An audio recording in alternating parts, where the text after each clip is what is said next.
Okay, we're looking at a two-bedroom apartment for sale in CRAIGHALL Park, which is in Joburg North/Central. Using the Pocketlet app, I've just found out that the average rental for a two-bedroom property in CRAIGHALL is probably about 9.5.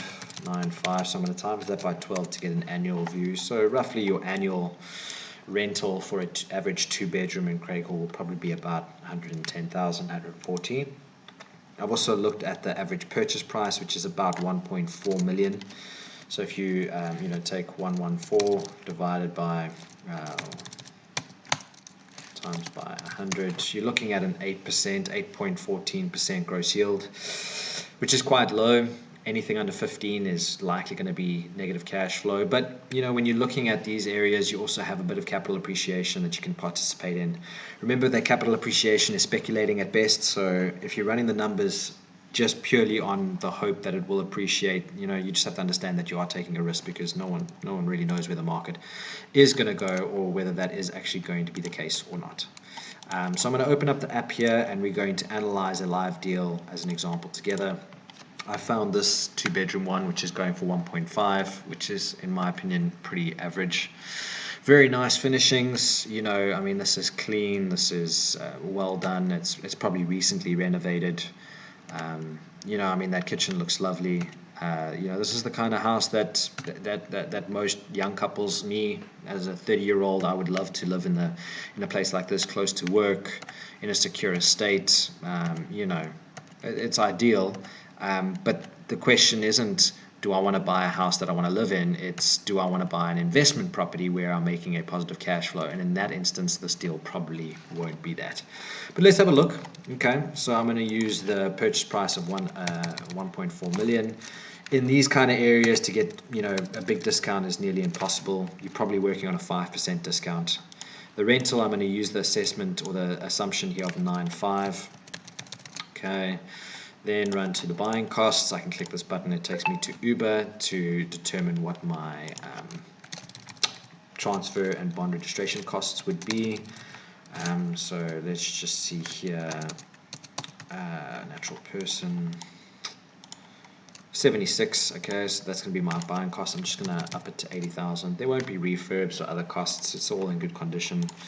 Assuming a 90% loan at 9% interest, I'd rather use 9% than 7%, just because as the economy grows, the interest rate will also grow. Let's see if there are any levies included.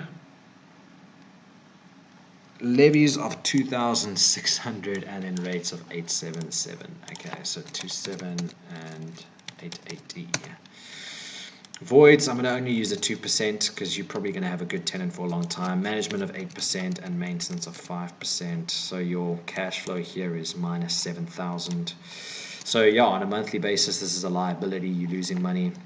That's just the reality of this. You won't have to put a lot of capital in, only 220,000, but you're going to be losing and having to put money into this property every month. If we look at some future projections, I'm going to use inflation as the estimate for yearly increases. 8% for rental discount rate, and let's say 7% for capital appreciation. And we go down here to the cash flow chart. What you'll see here is year 1 all the way through to about year 11.